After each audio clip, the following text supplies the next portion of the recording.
Is this person really thinking right? This person must be crazy. I can't believe my husband would say such a thing. I actually thought of a good idea. Even though I only earn $1,000 per month, I actually already have something that's perfect. Huh? What is it? It's our house. Come again?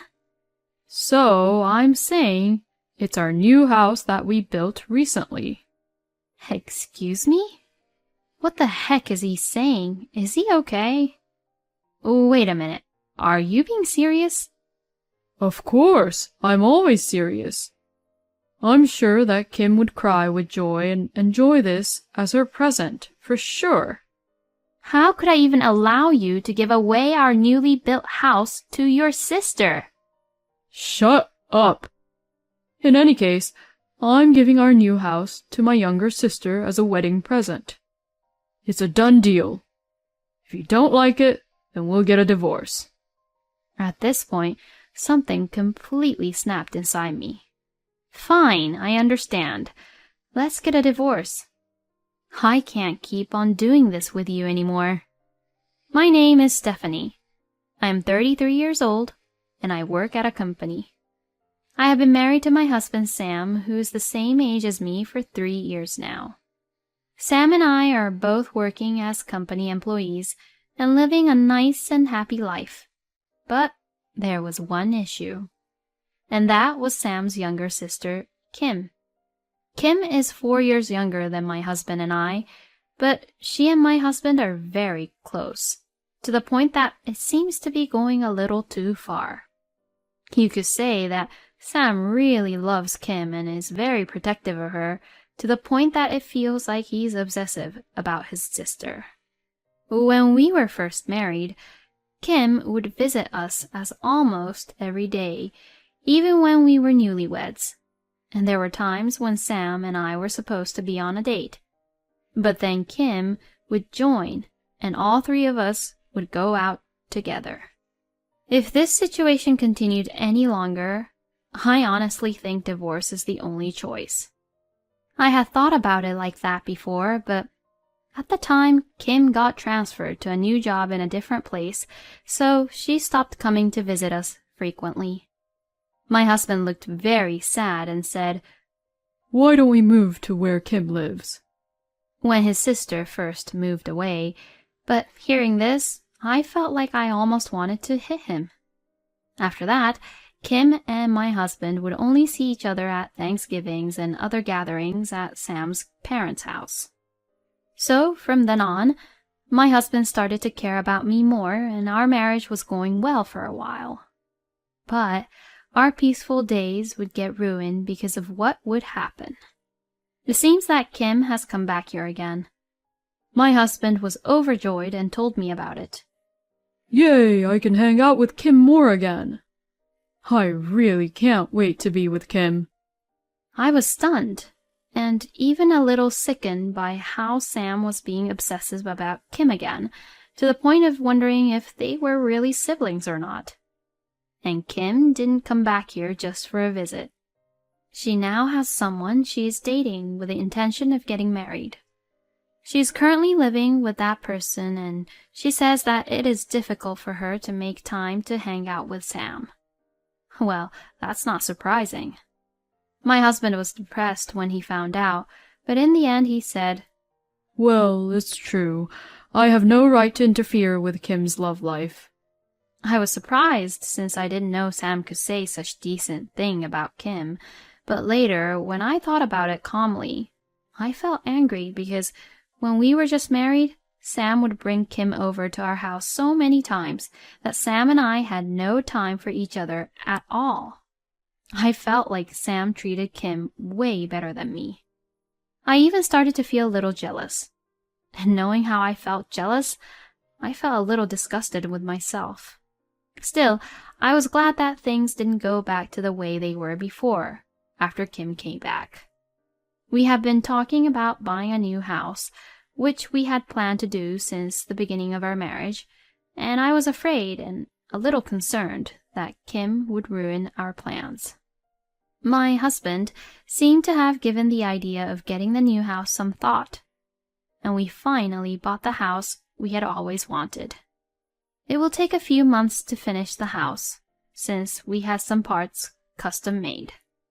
Currently, we are living in a rented apartment, and we can wait there until it is completed. I was happy to finally have the home of my dreams. But then something unbelievable happened.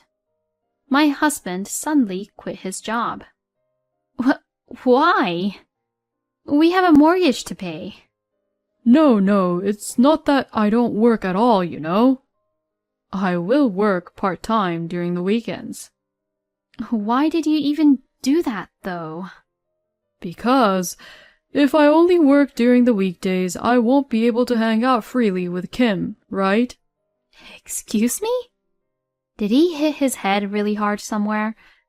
I just think he's crazy to quit his job at this time when we have a mortgage to pay. And it's just common sense to talk to me about these things first, right? Quitting work so he can hang out with his little sister is a bit too much. Apparently, my husband quit his job so that he can spend even more time with Kim. And Kim is not working at the moment, and her boyfriend is providing for the living expenses. She says that she will be a full-time housewife after she gets married, so she has decided that she doesn't need to work now. Well, I'm not so sure if I agree to that either, but more than anything else, my husband's behavior is just completely unbelievable. Why would he suddenly start doing something like that when we just got a newly built house? It seems that my husband does things which completely doesn't make sense when it comes to Kim. My husband seems to meet Kim frequently on weekdays and have fun with her. Plus, my husband loves to show off, so when he goes out to lunch with Kim, he would always treat her as her big brother. So, the money Sam earns on weekends is just gone in no time. Well, my husband earns only about $1,000, so it is only natural that it would run out if he spends money like that. Even though I suggested to my husband to get a full-time job again, he would not listen to me at all. I felt very uneasy and wondered if I would be able to live like this with him in the future. Then my friend Janet told me an even more surprising truth. Janet told me that Sam had visited the car store where her husband worked. At that point, I was surprised. I wondered why Sam, who was poor, was trying to buy a car. When I asked Janet about the details, she told me that Sam was saying how his little sister was getting married soon and he wanted to buy her a car as a wedding gift. Then Sam remembered that Janet's husband was a car dealer, and that's why he visited the store. Janet's husband was very worried because my husband was only looking at high-end cars.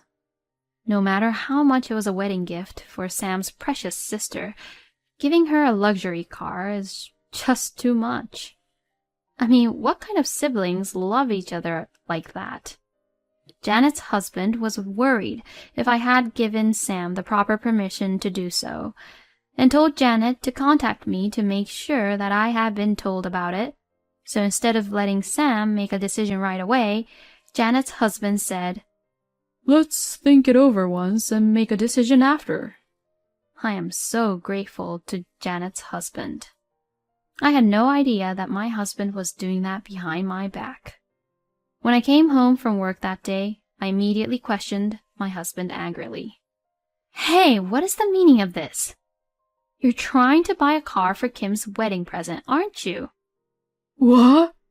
What the hell? How the hell did you find out about that? "Because you went all the way to the store where Janet's husband works, right?" Damn it. I went there because I thought I might be able to get a good deal since we're acquaintances, you know? Instead, he's a crappy dealer. He gave away a customer's personal information without permission. What are you talking about? He's a brilliant guy. He checked with me because he got worried about it. And for the record, You're crazy to think that you could even afford a car with your small salary. What are you talking about? My precious sister is getting married, you know. As her big brother, it's my duty to celebrate her with a huge present. I mean, before saying that, you better do your duty as a husband first. You don't work during the week and you don't do any house chores at all.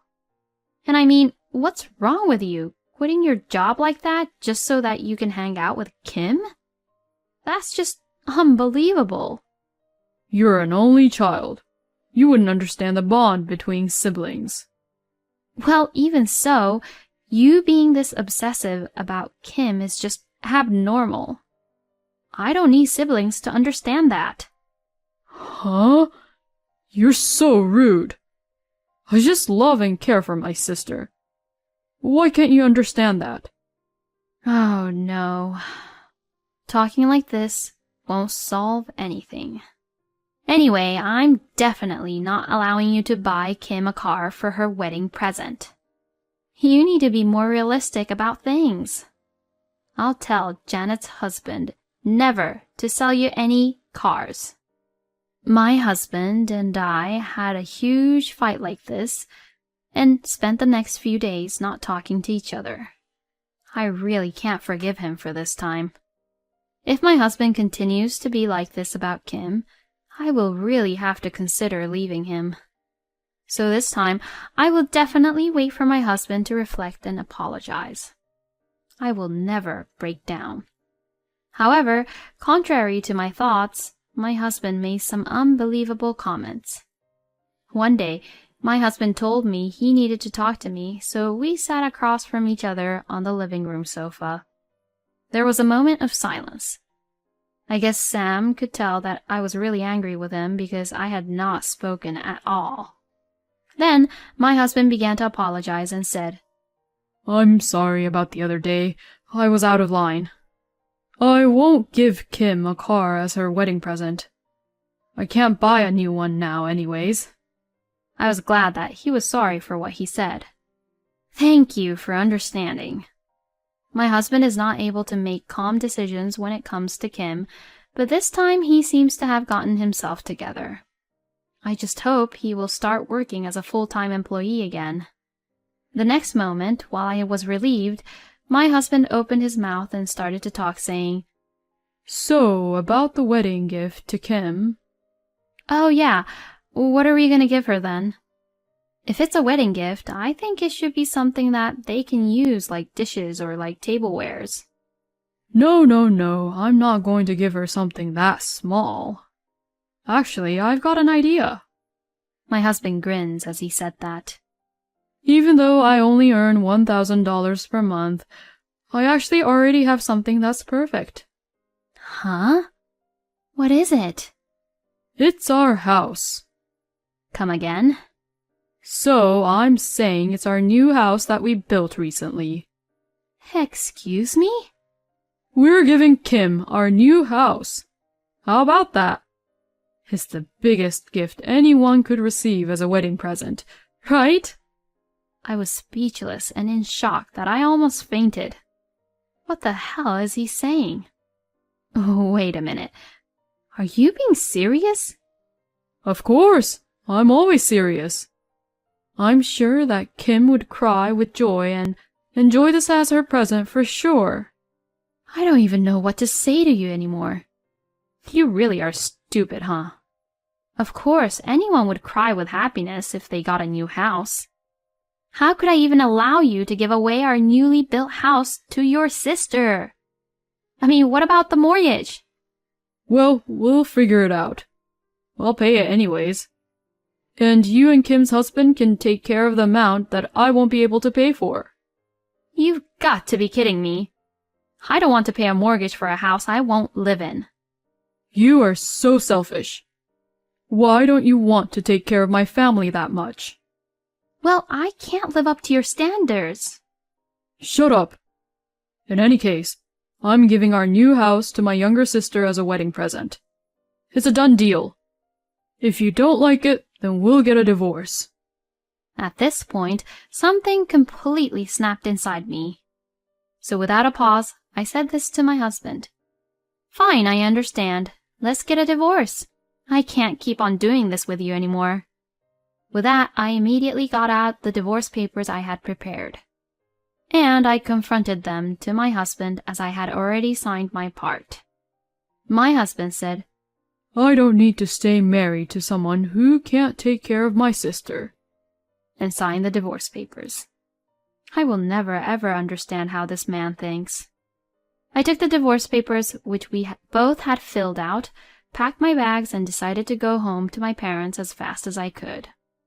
On the way there, I filed the divorce papers at the city office and ended my marriage with my husband.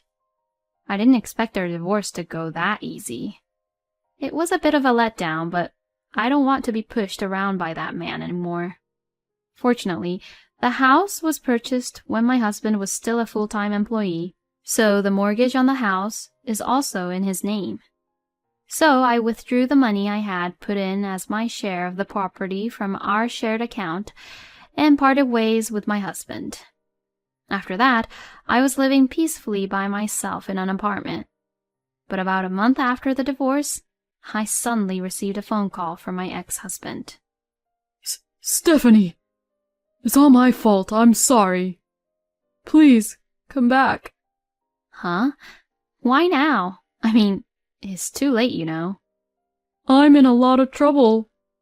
I can't handle it on my own.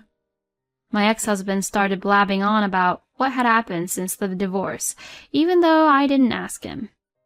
Sam was going to give Kim our new house as a present and showed her the house. Kim was very happy. But when my ex-husband started talking about the mortgage, her mood immediately turned sour. It's not normal to give a house with a mortgage as a present, is it? There's no way that you can pay the mortgage for this amazing house all on your own when you're just working at a part-time job. I certainly won't allow my husband to pay for it. So, if that's what's going to happen, then we don't need a new house. So, it seems that Kim had refused to accept our newly built house. So, my ex-husband had no choice but to start living there by himself, but first of all, he could not pay the mortgage all on his own. But he couldn't really get a job at a company that paid him as much as he had been earning before, so he ended up working at a company with terrible working conditions with a really low income. And he had to work overtime and hardly spent any time at home, and most of his salary was used to pay off his mortgage. When he talked to a real estate agent about selling the house, the real estate agent said that they could only sell it at a price much lower than the purchased price, and even if Sam sold it, he would still be in debt for about $100,000. So Sam came up with the idea of getting back together with me and moving in together once again. You deserve what you got, you know. You're on your own. I said that and hung up the phone. I then blocked all incoming calls so that Sam couldn't get in touch with me at all. As for my ex-husband, according to our mutual friend, he apparently sold the house. He decided it was wiser to live in a cheap apartment and pay off his debts than to keep paying the mortgage. Well, I'll give him a credit for that decision. To be honest, it's almost hell either way, so in the end, Sam deserves what he got. On the other hand, I am living a nice, relaxed life and continuing to save money at a steady pace. I dream of continuing to live a steady life and someday buying my own dream home with my own money. It is so sickening that Sam prioritizes his sister over his wife. I mean, being obsessive about your own sister like that is too abnormal. And giving a house as a wedding gift to his sister is just too much. Normally, people would send something a little more casual. It's a good thing that Stephanie left this man. I hope she can meet a more wonderful man in the future. I hope Stephanie will lead a happy life. Thank you for watching until the end. Please subscribe to our channel. We hope to see you in our next video.